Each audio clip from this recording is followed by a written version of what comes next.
con todos los presentes de parte del Cuerpo Médico de INCOR y su presidenta, la doctora Betty Castillo. Les damos la muy cordial bienvenida a esta mañana académica a cargo de la Unidad Funcional de Rehabilitación Cardíaca. Dejo en la palabra a los miembros de la Unidad Funcional de Rehabilitación Cardíaca, como moderadora la doctora Jessica Espinosa y como ponente al doctor Renzo Soca, para que puedan iniciar esta mañana con el tema de fragilidad y enfermedad cardiovascular. Doctora Jessica Espinosa, le cedo la palabra. Muy buenos días, distinguido público. El día de hoy contamos con la presencia de uno de los miembros de rehabilitación cardíaca, que es el doctor Renzo Soca. Él es egresado de acá del instituto, ya ha hecho el recintado y ahora conformando parte del equipo de rehabilitación cardíaca. El día de hoy va a dar una charla que lo consideramos muy importante porque nosotros vemos pacientes adultos mayores que tienen muchas comorbilidades y por ende también la patología cardíaca también influye en una parte de lo que es la fragilidad, conllevando con esto a incremento más de mortalidad de los pacientes. Entonces, ¿qué pacientes van a estar, cómo la fragilidad influye dentro de la parte de la patología cardiovascular? Y entonces le doy la presencia al doctor para que dé la exposición con este tema y además, al finalizar, ya vamos a hacer una ronda de preguntas. Renzo. Muchas gracias por la invitación al cuerpo médico y por la presentación a la Unidad Funcional de Rehabilitación Cardíaca. El día de hoy hablaré sobre fragilidad y enfermedad cardiovascular.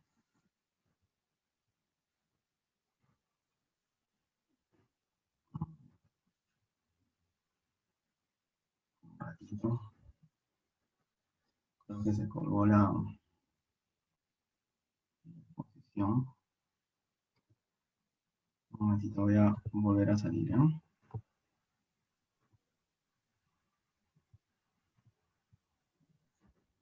Bien, empezaré diciendo o mostrando este cuadro en el cual la fugacidad de la vida humana fue un tema recurrente en la pintura y el pensamiento del siglo XVII. La fragilidad humana va a depender de los ojos de quien los mire.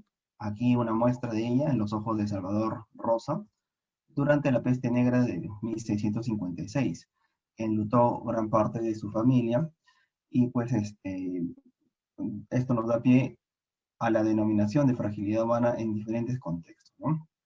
Estos son los puntos en discusión para el día de hoy.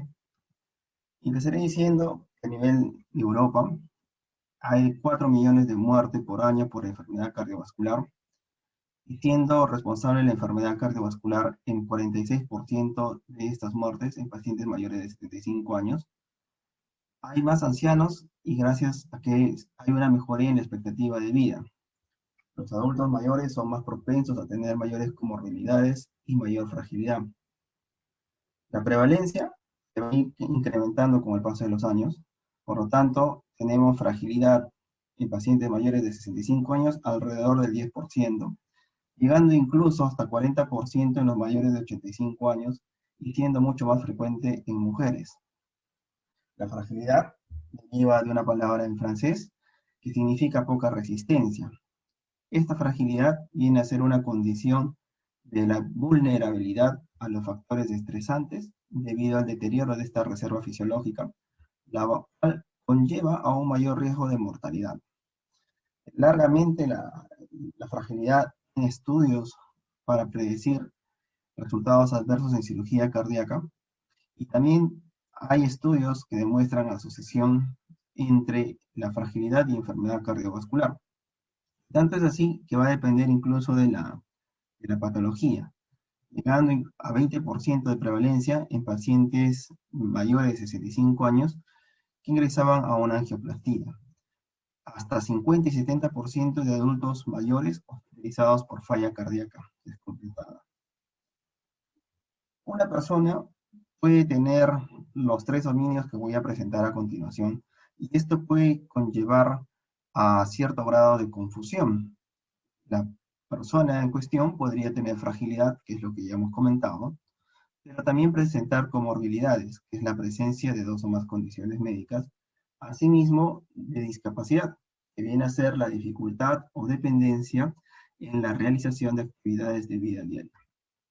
Ya lo menciona la Sociedad Española de Cardiología en relación a la valoración de la fragilidad en el anciano con cardiopatía, y nos da 3 puntos muy importantes a considerar en esta charla, ¿no? Que la fragilidad viene a ser un concepto distinto de la comorbilidad y la discapacidad. La comorbilidad no implica necesariamente fragilidad, eso tenemos que dar por sentado, tiene que estar claro. Que la discapacidad se entiende como la dificultad para realizar actividades de vida diaria. Este modelo de la fisiopatología nos trata de hacer entender de cómo ciertas enfermedades que pueden generar inflamación, variaciones genéticas o problemas de envejecimiento relacionados al daño sobre el ADN, el acortamiento de las telomerasas, una senescencia celular, puede conllevar a un daño en la fisiología de la persona, condicionando a un proceso inflamatorio con predominio de interleucina 6 y a una disregulación neuroendocrina, disminución de las hormonas esteroideas y el andrógeno. Esto puede conllevar a episodios de anorexia, sarcopenia, osteopenia, y finalmente traducirse en este fenómeno clínico, en este fenotipo de fragilidad que engloba pues el enlentecimiento, la debilidad, la pérdida de peso, el paciente que tiene cansancio y fatiga. Otros modelos tratan de explicar cómo llegamos a este fenotipo de fragilidad ya comentado por 2 vías. Una vía inherente por procesos inflamatorios o por la edad, y otra vía que está explicada por la aparición de enfermedad cardiovascular y una predisposición genética que va a conllevar a una disfunción subclínica y finalmente a este fenotipo de fragilidad. Entonces, sabemos que el envejecimiento tiene que ver con un tema cronológico, con una edad cronológica, pero también tenemos que ir más allá de solamente la edad cronológica. Y nos preguntaremos entonces cómo ciertas personas con determinada edad tienen una capacidad física, biológica, totalmente diferente a su edad cronológica, y pueden realizar actividades de personas mucho más jóvenes. Es así, nos muestra este artículo, en la cual veremos cómo la performance a lo largo de los años va a ir disminuyendo, como es normal en un envejecimiento normal, pero algunas circunstancias, como en el caso de la enfermedad cardiovascular, podría acelerar este envejecimiento y conllevar a la persona a un estado de fragilidad. Y si esto progresa, conllevarlo a un estado de discapacidad. Este dato también nos muestra que para una persona que, por ejemplo, pudiera tener una edad cronológica de 80 años, a la cual se le realiza un índice de fragilidad, si su índice de fragilidad es bajo, podría tener una edad biológica mucho menor, como por ejemplo 65. Mientras que si su índice de fragilidad era un poco más alto, para 80 años podría tener una edad biológica cercana a los 95. Entonces, claramente hay una diferenciación entre el envejecimiento biológico versus el cronológico. La fragilidad actúa como un marcador de edad biológica. Entendiendo que el constructo del fenotipo clásico de fragilidad englobaba varios dominios, adicionalmente estuvieron varias escalas para tratar de medir este tipo de fenotipo. Y como ustedes verán, la escala más conocida, que es la escala de Fried, evalúa gran parte de ellos, ¿no? Como es la pérdida de peso, la inactividad, el cansancio y la fuerza de agarre. Actualmente, este concepto se ha llevado a un tema multidimensional, no solamente del componente físico. Y va a depender también de la estructura o el score que uno utiliza, y puede mezclar este score, grado de discapacidad y dependencia dentro de su valoración. Y también recientemente los estudios están empezando a evaluar la función cognitiva, como por ejemplo a través del Mini-Mental Test, la función fisiológica a través de la albúmina, la hemoglobina, entre otros, y estos dos últimos corresponden o forman parte de un score que se llama EFT, que veremos más adelante para la evaluación de fragilidad. Entonces, la pregunta viene a ser, ¿cómo medimos la fragilidad? Yo comenté inicialmente que tenemos dos constructos, ¿no? Que es uno, la fragilidad física, de un fenotipo claro de mala función física, y una fragilidad multidimensional. La fragilidad física principalmente evalúa la fuerza de presión y la velocidad de marcha. Y las recomendaciones son que no debería emplearse si hay una discapacidad muy evidente, ¿no? Y acá la escala más utilizada viene a ser la de Fried y otras como el SPPB, que es el test de rendimiento físico, que hablaremos más adelante. Mientras que la otra forma de abordar viene a ser la fragilidad multidimensional, que puede ser medida como consecuencia del déficit acumulado de comorbilidades, discapacidades, síntomas, datos de laboratorio, entre otros, dependiendo del índice que se vaya a utilizar. En algunos puede incluir o no la comorbilidad y la dependencia dentro de su evaluación, y acá tenemos escalas como el índice de fragilidad, el CFS, que es la escala de fragilidad clínica, y otras que son de cribado, de screening, como la de Fried y la de ISAR.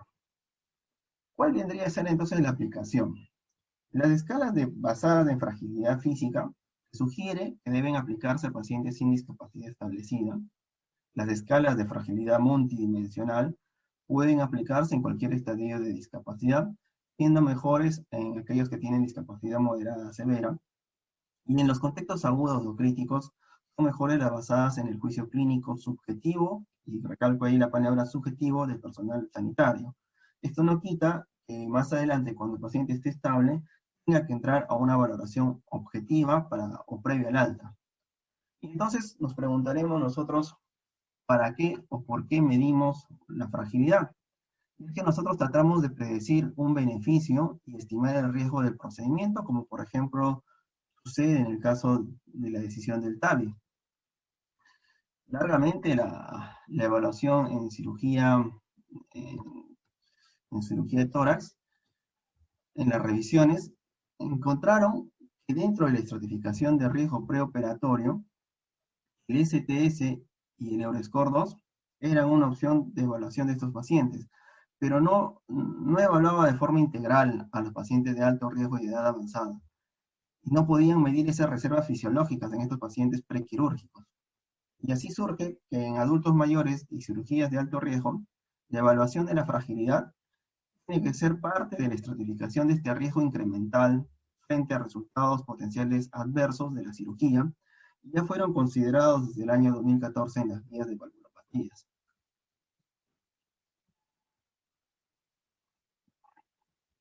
Perdón.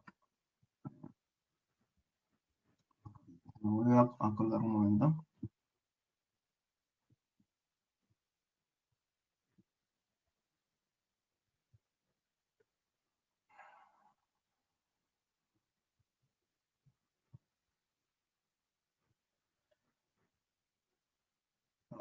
Bien, retomando la exposición, el Euroscore 2 y el STS en pacientes de alto riesgo, cuando se colocaban pacientes del grupo de alto riesgo, en el caso del Euroscore sobreestimaba la mortalidad y en el caso del STS lo infraestimaba. Esta revisión de los pacientes que tienen fragilidad y que iban a ser sometidos a procedimientos como el TAVI, largamente, como ustedes verán, la evaluación de fragilidad pues tiene diferentes componentes o diferentes formas de medir en estos estudios. Tenemos que tocar al estudio de Partner, hecho por Green y colaboradores, en las cuales utilizaron una escala de fragilidad, principalmente tomaba los dominios de la escala de Fried a nivel del enlentecimiento, debilidad, la albúmina sérica, y añadían la escala de actividad de Katz. Puntuaban en cuartiles y finalmente le daban un puntaje. Así hicieron una sumatoria y un punto de corte del score por encima de 5 demostró no había diferencia en mortalidad a los 30 días, como vemos en el estudio no era significativo, pero sí para predecir mortalidad al año. Entonces este fenotipo que les comentaba, que es el fenotipo de fragilidad clásico de la escala de Fred, nos habla de un paciente que cuando puntúa por encima de 3 es frágil y cuando tiene 1 o 2 puntos es considerado prefrágil.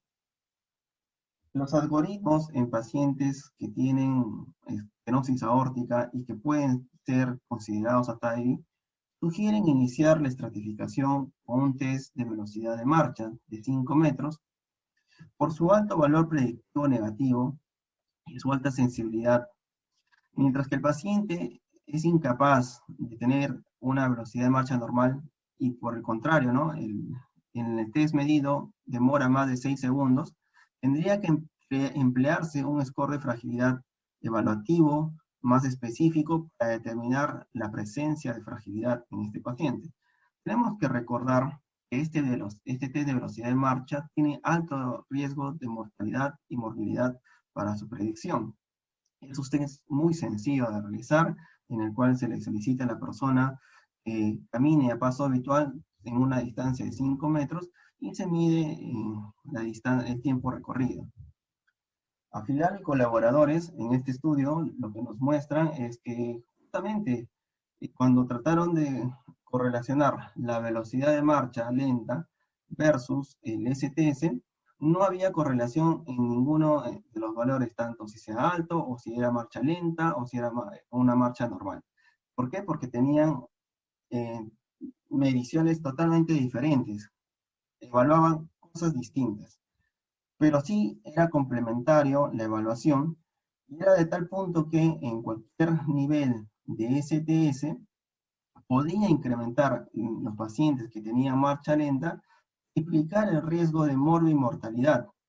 Esto pasa inclusive independientemente si el paciente tiene un STS de bajo riesgo, este mismo paciente que tiene un STS de bajo riesgo, triplica su mortalidad hasta 21%, como ustedes ven, si tiene marcha lenta.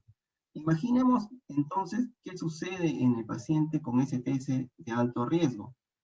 Y le sumamos a eso que tiene una velocidad de marcha lenta, pasa a una mortalidad y morbilidad de 18% hasta casi 43%.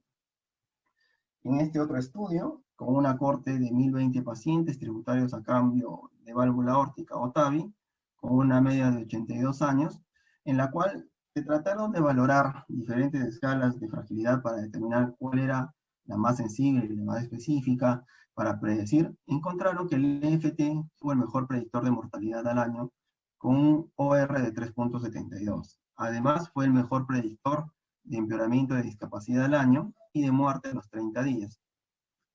Comparado a las otras escalas tradicionales, los puntos de corte, como vemos acá la escala de Fries, hay un grupo de pacientes que por debajo de esto, que sería 2, tienen una mortalidad de 12 y una discapacidad de 23, comparado con 3 puntos que tendrían una mortalidad de 17% y una discapacidad de 24. Quiere decir que no podría ese punto de corte necesariamente discriminar adecuadamente un paciente prefrágil y frágil. Similar pasaba con el SPPB en relación a la discapacidad, pero miremos entonces este gráfico, que es el EFT. El EFT es una escala multidimensional y claramente divide a la población en dos escenarios, ¿no? EFT por encima de 3, claramente hay un incremento del riesgo de mortalidad. Cuando hablamos de la curva de ROC de estas diferentes escalas, tanto de Friel, ROD, USPTB, entre otras, la que tenía mejor área bajo la curva y tenía mejor sensibilidad y especificidad fue el EFT. El punto de corte a mencionar fue por encima o igual de 3 puntos. ¿Y cómo se calcula este score de EFT? Tiene 4 puntos a evaluar: una velocidad de la silla, el test de la silla, el daño cognitivo por el Mental Test, la presencia o no de anemia y la desnutrición por valoración de los niveles de albúmina. Estos son los puntajes que uno evalúa. Y entonces podemos concluir que en este escenario clínico, la más frecuente en pacientes con estenosis aórtica, que pueden ser tributarios a TAVI, la evidencia más sólida respondería que la utilización de la escala de Friedl, EFT y pruebas físicas como la velocidad de marcha son las más adecuadas. Pero tenemos que recordar ya en las últimas guías que la fragilidad como tal no es la que va a decidir la indicación de TAVI, sino forma parte de una serie de listas que tienen que tomar en cuenta el HEART Team para poder decidir. Yo les coloco aquí una recomendación de la propia guía que dice que la evaluación de la fragilidad no debe partir de un enfoque subjetivo, como una evaluación rápida y superficial, sino la combinación de una serie de determinaciones objetivas, que es lo que actualmente realiza la unidad de rehabilitación cardíaca en los informes. Estas revisiones sistemáticas y metaanálisis claramente demuestran pues la importancia de la medición de la fragilidad, tanto para predecir mortalidad temprana y mortalidad tardía, y en relación a la cirugía cardíaca, no solamente en TAVI, hay distintos escenarios de cómo puede evaluarse la fragilidad, como ustedes pueden ver aquí. Y unos datos recientes, bueno, en relación a los pacientes de falla cardíaca avanzada, que eran tributarios a asistencia ventricular, la forma de medición ya no fue una medición multidimensional, sino una medición por un solo test, como por ejemplo el hand grip, en la cual se encontró que los pacientes que tenían una fuerza de agarre de menos del 25% de su peso corporal tenían un riesgo incrementado de mortalidad, mayores complicaciones postoperatorias y menor sobrevida después del implante de asistencia ventricular. Veremos otros escenarios de aplicación clínica, como por ejemplo en los pacientes con síndrome coronario agudo, que generalmente eran elevación del ST. Aquí hubo una clara mayor uso de la escala de CFS y la de Friedl, en las cuales en todos los estudios demostraron una asociación con mayor mortalidad y mayor estancia hospitalaria. Esta escala o este score de CFS mide lo que es enfermedad terminal, usa o evalúa también las actividades instrumentales básicas y de vida diaria, la enfermedad crónica, la medicación y la actividad física del paciente, considerando al paciente como frágil por encima de 5 puntos dentro de esta escala. Pero es una escala, como mencioné, subjetiva. En arritmia hay muy pocos estudios de arritmia y fragilidad, generalmente en el contexto de fibrilación auricular no hay un score ideal, y lo que encontraron en los estudios fue mayor mortalidad, mayor riesgo embólico, y una tendencia a que los pacientes severamente frágiles pues tenían menor indicación de anticoagulación o había una predisposición de no anticoagular. En pacientes con inmunidades críticas, claramente aquí sí el score más usado por obvias razones ha sido el EFS, y encontraron mayor mortalidad en todos y mayor estancia hospitalaria. Hablaremos entonces ahora un poco sobre fragilidad en pacientes con falla cardíaca. Y acá es un tema especial porque son enfermedades que con el paso del año o con el envejecimiento pueden ser codependientes, porque ambos comparten comorbilidades, ambos incrementan los patrones inflamatorios, ambos condicionan mayor sarcopenia y disfunción global. La fragilidad puede conllevar a riesgo de falla cardíaca y la falla cardíaca llevar a mayor fragilidad. Mientras más años tiene la persona, la prevalencia de falla cardíaca con función preservada es mayor. Sabemos que ambas enfermedades pueden tener peor calidad de vida, mayor riesgo de mortalidad y hospitalización. Dentro de las evaluaciones clínicas de fragilidad, en este grupo, se puede echar mano de evaluaciones simples como solo la velocidad de marcha, la fuerza de agarre, el tradicional Friedl o el índice de fragilidad, entre otros, que para la intervención de este grupo de riesgo recomiendan una rehabilitación cardíaca multidisciplinaria, un soporte dietético y nutricional. Y aquí es muy importante porque tratamos de combatir lo que es la sarcopenia, ¿no? Y sabemos que en los pacientes que tienen falla cardíaca, los déficits nutricionales pueden contribuir a la pérdida de peso, a la caquexia cardíaca y a la fragilidad. en este estudio en el cual mostraron pacientes con falla cardíaca, la población frágil era de mayor edad, y las pacientes de mayor edad y frágiles tenían peor sintomatología, mayores niveles de péptidos pro-BNP y mayores comorbilidades. Para decidir qué score era el mejor dentro de la evaluación en pacientes de falla cardíaca, encontraron que la prueba de screening con la escala CFS tiene mayor correlación con las pruebas evaluativas por su alta sensibilidad y especificidad. Aquí, solamente para recordar, gracias a este estudio, tener claro que hay pruebas de tamizaje, de cribado y hay pruebas evaluativas. En las de cribado, mandaría pues una recomendación usar el CFS, y ya en el paciente estable o previo al alta, usar la de FRED o otra que uno pueda utilizar. Pero también recordar que existen pruebas únicas, como la velocidad de marcha de 5 metros o la fuerza de agarre, que tienen alta sensibilidad y tienen alto valor predictivo para determinar fragilidad. Hablaremos ahora de otra prueba de fácil utilidad que involucra 3 dominios, que es la debilidad, el balance y la lentitud, que es utilizada en la prueba del SPPB, considerando frágil al paciente por menor o igual a 6 puntos. Y la prueba consiste en una evaluación que tiene que ser seguida en ese orden. Uno no puede primero hacer el punto 3, luego el punto 2 y pasarse al primer punto de equilibrio. Hay un orden que se tiene que seguir en esta prueba. Primero se empieza con un test de equilibrio, se mide el equilibrio en una posición de pies juntos, luego una posición de semitandem y luego en una de tandem. Pasa después a un test de velocidad de marcha en una distancia de 2 o 4 metros a una velocidad habitual, y finalmente termina con el test de la silla, utilizando primero un pretest en el cual se le solicita al paciente que con los brazos cruzados intente levantarse de la silla, y si puede realizarlo, que lo repita 5 veces a una velocidad lo más rápido posible, sin parar.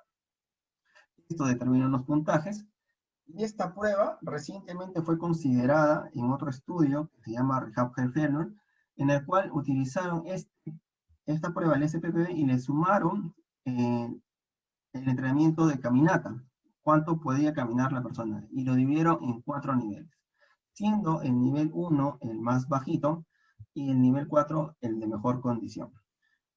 Estos pacientes eran pacientes con falla cardíaca, adultos mayores, con una edad de más o menos 73 años, en los cuales el 53% tenían una fracción de eyección por encima del 45%, eran nivel de NYHA 2-3 principalmente. Una condición importante del estudio es que según la evaluación de los criterios de Fried, los pacientes tenían fragilidad o prefragilidad hasta en un 97%. Era una población vulnerable. ¿Y qué encontraron después de la intervención de rehabilitación cardíaca multidisciplinaria en 26 sesiones? Verán ustedes que en color rojo tenemos los niveles más bajitos y en color verde los niveles más altos de la parte evaluada, ¿no? Al cabo de las 36 sesiones, el paciente mejoró, hubo más pacientes que llegaron a este nivel 4, igualmente pasó en la fuerza de agarre, en la movilidad y en la condición física. A los 3 meses hubo una mejoría en la medición del SPPB hasta 1.5 unidades con relación al grupo de control.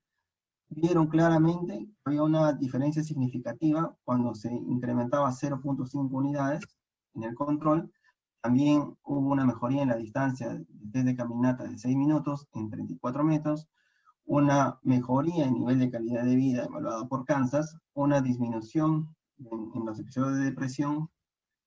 Y aquí, para ir terminando, viene a ser la rehabilitación cardíaca pues una alternativa de solución frente a este problema que hablamos de un síndrome de fragilidad. Y en palabras del autor, comparto una parte del texto en la cual nos ayudará a entender lo importante de la fragilidad. El estrés fisiológico impartido por un evento cardíaco agudo o una cirugía va a desencadenar una brusca respuesta catabólica, ¿no? Y esto descompone las proteínas en el músculo para movilizar los aminoácidos para el sistema inmunológico y la cicatrización de heridas. esta respuesta catabólica se ve agravada por el reposo en cama y la desnutrición, lo cual va a conllevar un círculo vicioso de desacondicionamiento. Entonces, nosotros en rehabilitación cardíaca tenemos esta oportunidad de justamente las áreas que están dañadas o que tienen compromiso de ser potencialmente tratadas o mejoradas después de estas sesiones, ¿no? Porque tratamos de combatir la sarcopenia, mejorar la fuerza, la resistencia, la velocidad de marcha, la actividad habitual del paciente, su resistencia, su vitalidad, su calidad de vida y su sobrevida. Afilal y colaboradores también en este paper hacen una recomendación que los pacientes que van a rehabilitación cardíaca en adultos mayores sean estratificados inicialmente con un test de caminata o este score de STTD, y en los cuales encontramos que el STTD es bajo o tiene una limitación. Deberíamos empezar en la rehabilitación cardíaca desde un punto de vista más pausado, enfocando en mayor resistencia, principalmente en el tren inferior, en ejercicios de flexibilidad y balance, y hacer hincapié en lo que es el soporte nutricional, ¿no? Un soporte nutricional que tiene que ser una dieta rica en proteínas, y hablamos de una prescripción entre 1.2 o 1.5 gramos por kilo al día. La exposición, entonces podemos entender que la escala de Philips es la más investigada por el modelo de fenotipo ya visto en la fisiopatología. El EFT es un modelo multidimensional que tiene mayor sensibilidad y especificidad en el escenario de estenosis aórtica. Las escalas de Rockwood o la escala de fragilidad clínica, que es el CFS, es simplificada, útil en escenarios de enfermedad cardiovascular aguda. Los datos epidemiológicos sugieren que la velocidad de marcha lenta es la primera manifestación de este fenotipo de fragilidad a desarrollar, mientras que ya la emaciación se va a producir en estadios mucho más avanzados. La dependencia en actividades de vida diaria es a menudo una consecuencia de la fragilidad y la comorbilidad, y viene a ser, como hemos visto en el gráfico, un fenómeno posiblemente tardío. Para concluir, diré que no debemos confundir discapacidad necesariamente con fragilidad. No existe un gol estándar para definir fragilidad. La fragilidad es la disminución de la capacidad de recuperación después de un estresor patológico o iatrogénico debido al daño relacionado con el envejecimiento, y que nos tiene que quedar claro que existe una relación entre fragilidad y enfermedad cardiovascular. La fragilidad puede conllevar enfermedad cardiovascular, así como la enfermedad cardiovascular puede llevar a fragilidad. La presencia de fragilidad va a conferir un incremento en mortalidad. Como existe una falta en el consenso en su medición, esta vendría a ser la principal razón de su falta de uso o solicitud en la práctica clínica. El compromiso de la movilidad es extremadamente importante para la predicción de eventos adversos en los scores de fragilidad, y la identificación del estado de fragilidad significa identificar este grupo de pacientes con mayor riesgo de morir durante el seguimiento, incluso después del procedimiento. Les voy a poner un escenario muy sencillo, ¿no? El paciente que es TAVI, fue frágil, no solamente acaba con el éxito del TAVI, y que el procedimiento haya sido exitoso, sino que tenemos que echar ojo y cuidado en el seguimiento al año o más, porque ese paciente puede complicarse. No solamente acabó con decir que es frágil y el procedimiento fue todo un éxito. Finalmente les comparto este cuadro y deseo que luego de esta exposición veamos a la fragilidad con otros ojos, ojos que permitan una identificación, prevención y tratamiento temprano en mejora de calidad de vida y disminución de mortalidad en este grupo etario. Muchas gracias por su atención. Si tuvieran alguna duda sobre este tema.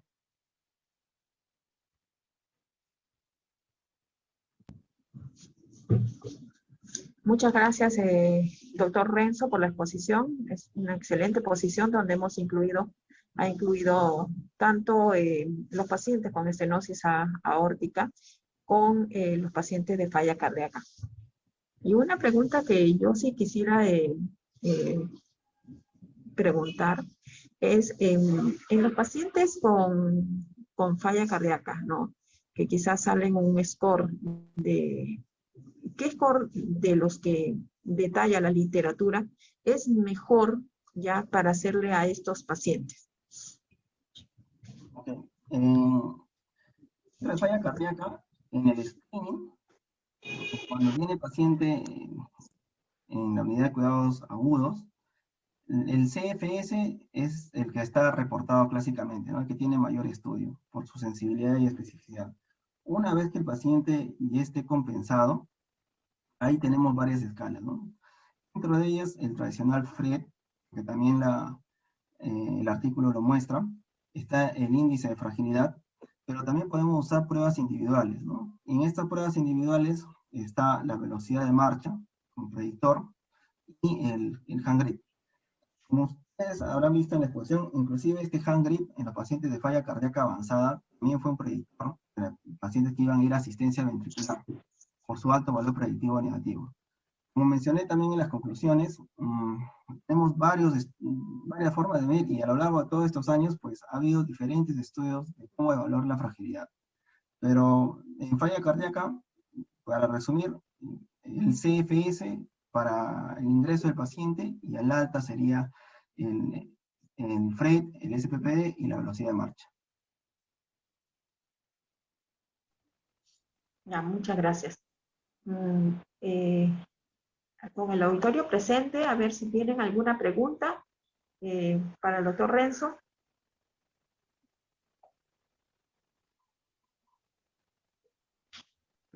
Doctor Renzo, le habla el doctor Heredia. Lo felicitarle primero por su exposición, muy buena exposición y revisión. Lo que me gustaría saber, ¿cuál es el componente de todos el score que ha presentado de fragilidad que es más importante y que por sí solo te podría dar una visión general sobre la fragilidad del paciente? Eso va a depender del contexto, porque no hay un score validado para todos, ¿no? Hay escenarios clínicos. Por eso en la charla traté de enfocarlo en diferentes escenarios. Dentro de la valoración de riesgo quirúrgico, hablamos de pacientes que van a hacer cirugía cardíaca, definitivamente, ¿no? La velocidad de marcha es uno de los test que se tiene que hacer porque tiene correlación, tiene asociación, incrementa la mortalidad independientemente del STS, ¿no? En las pacientes con estenosis aórtica severa, que son candidatos a TAVI, ahí podemos aunar a esa valoración el EFT o y la escala de Fried. El otro escenario, en los pacientes de falla cardíaca, es como mencionaba con la doctora Jessica, puede ser el CFS en el ingreso del paciente por unidad crítica o cuidados agudos, y el alta, pues, los otros test clásicos como el Fried, la velocidad de marcha o el hand grip. Incluso el SPPB si va a ir a rehabilitación cardíaca, ¿no? Va a depender del tipo de paciente y la patología de fondo, ¿no? Como usted ha visto en la revisión, hay un montón de trabajos y escenarios, pero va a depender de la situación del paciente y el diagnóstico del paciente para elegir la mejor evaluación.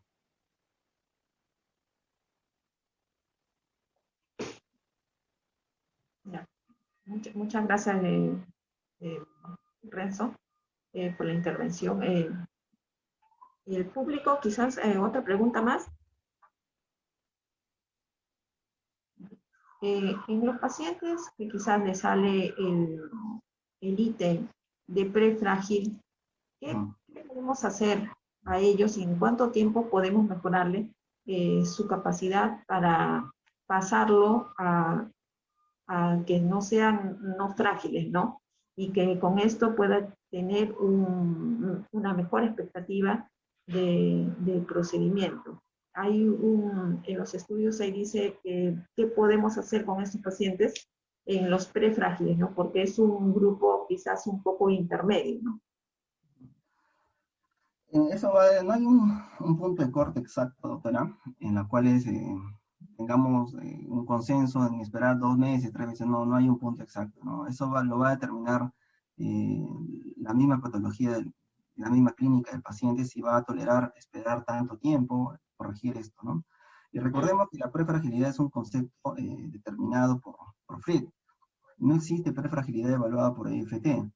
Y los puntos de mejora se dan justamente cuando hablamos un test de multidimensionalidad como el EFT, en los cuales nos podemos dar cuenta, y lo hemos hecho varias veces en los pacientes hospitalizados, en cardiología, en los cuales el score no era frágil y había áreas de mejora, como por ejemplo la albúmina baja o la hemoglobina baja. Y conversábamos con el clínico, dependiendo de la situación del paciente, el contexto, de qué alternativas y en qué plazo se podía mejorar, optimizar ese nivel de hemoglobina y ese nivel de albúmina, y que pueda puntuar o mejorar, ¿no? La parte del mental o la parte cognitiva, eso no va a cambiar mucho en poco tiempo, pero sí podría ser áreas de mejora, el soporte nutricional y la hemoglobina, ¿no?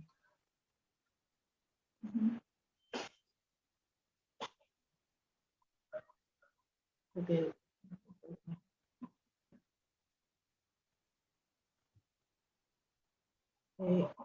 Quisiera hacer a ver otra pregunta. Por ejemplo, ahorita que estamos en la pandemia, ¿no? Y que bastante de nuestros adultos mayores con comorbilidades, pues disminuyeron su venir acá para hacerse sus exámenes. ¿Hay una escala que, o qué opina usted?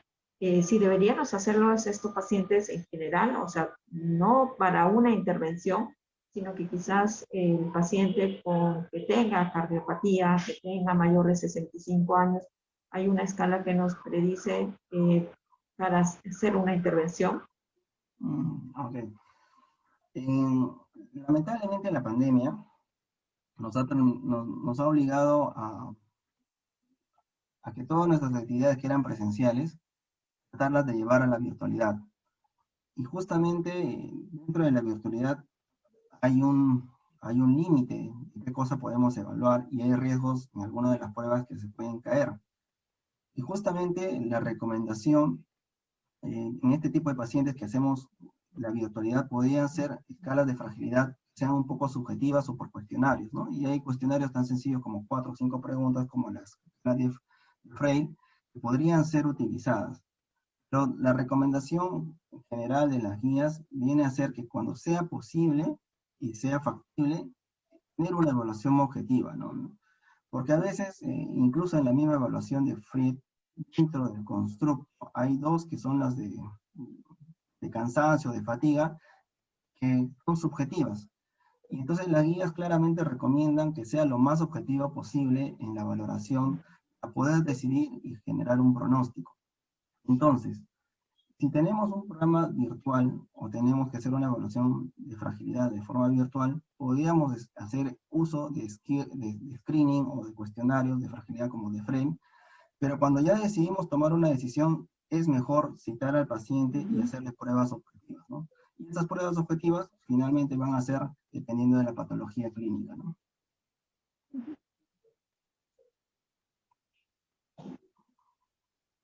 ¿Y qué opina del índice de fragilidad? ¿Eso no sería un buen indicador quizás para intervenir o decirle ya al paciente bueno, a pesar de que sea un cuestionario, decirle al paciente que quizás ya tiene alguna deficiencia y vaya quizás a hacer guiarlo a alguna actividad, a un tipo de ejercicio que es más recomendable? El índice de fragilidad va a depender de la institución y cuántos ítems va a ser evaluado. Por ejemplo, hay índices de fragilidades que pueden tomar 35 ítems, 23 ítems a evaluar, e incluso algunos de ellos pueden ser datos biológicos o con laboratorio. Entonces, va a depender de la institución y del grupo qué opción y qué constructos utilizaron, porque básicamente ese índice de fragilidad lo que hace es contabilizar los déficits presentados versus los déficits totales evaluados. Eso tendría que ser una discusión adicional para decidir qué cosa tendríamos que evaluar y cuánto de todos esos ítems considerar, porque como es un índice largo, también tenemos que ver la factibilidad y la reproducibilidad.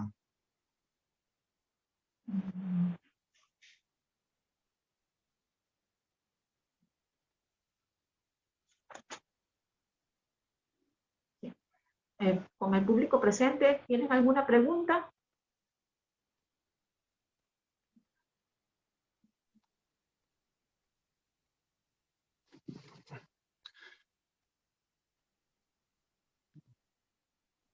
Muy bien, ¿Cómo doctora están? Jessy. Buenos días. Buenos días, la doctora Rincón. Tenía una pregunta. Sí, Sí, doctora. doctora. Le Doctor escuchamos. Renzo, no me queda claro entonces, ¿cuál es el objetivo de realizar una evaluación de fragilidad en el área de rehabilitación? Y dependiendo del objetivo, si dice usted que existe mucha subjetividad o alguna subjetividad en estos índices, ¿para qué nos serviría, no? Ok.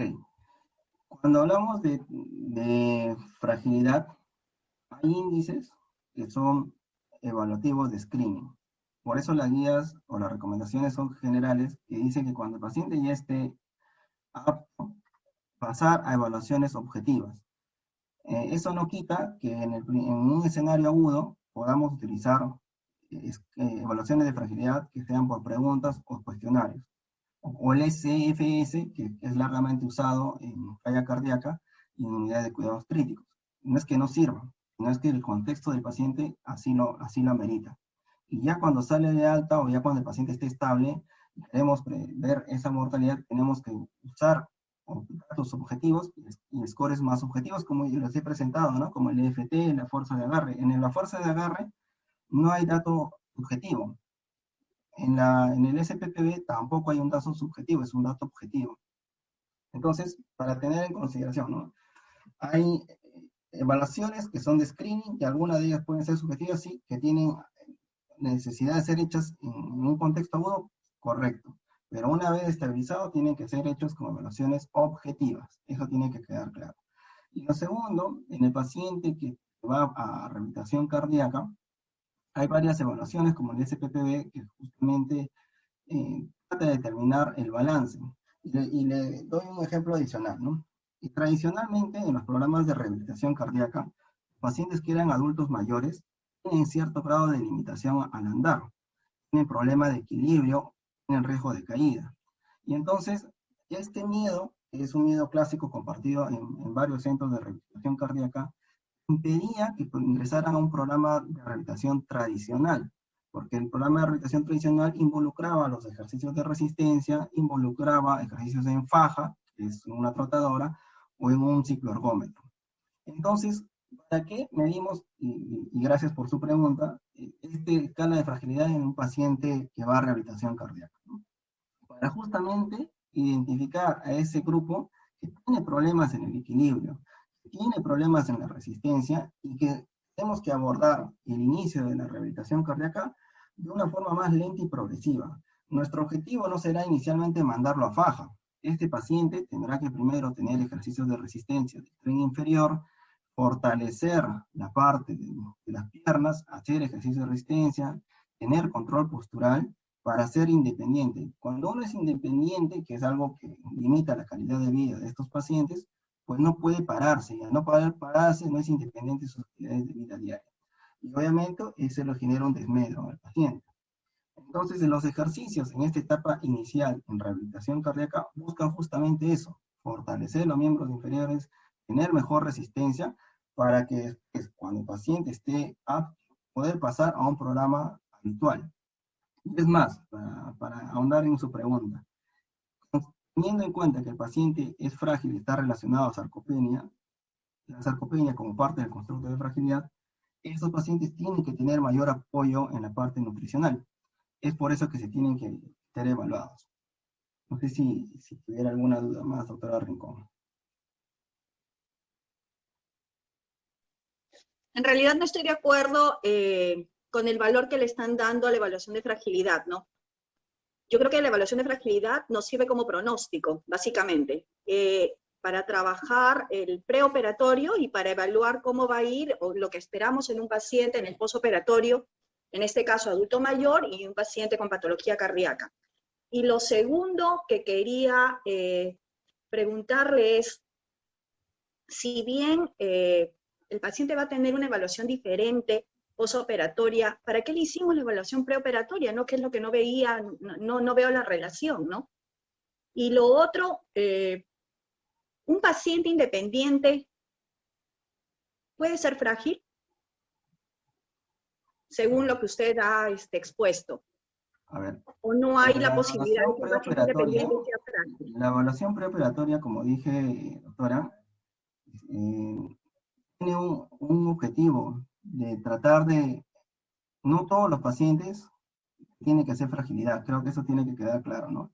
Es el clínico que manda y solicita la evaluación de fragilidad porque estima que hay algo más que se tiene que predecir o estimar, que son pacientes vulnerables. Una persona independiente, joven, no tendría para qué evaluarse fragilidad, ¿no? Dan esa solicitud de un escenario en particular, en pacientes generalmente adultos, y que tengan mayor riesgo.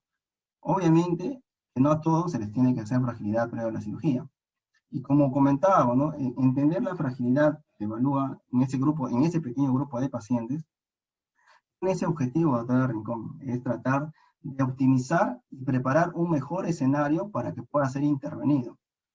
A ese paciente que se identifica como frágil, algunos en otros países pueden hacer un entrenamiento físico como un acondicionamiento previo a ingreso a sala, pueden optimizar la parte nutricional y corregir esos valores de albúmina o hemoglobina para entregar mejor un número a la cirugía. Entonces, no es que es una evaluación que no se tenga que hacer, sino muy por el contrario, da luces o tiene que ayudar al cirujano o al hemodinamista a tener otras áreas en la valoración para poder plantear un mejor escenario y un mejor tiempo en la elección del procedimiento.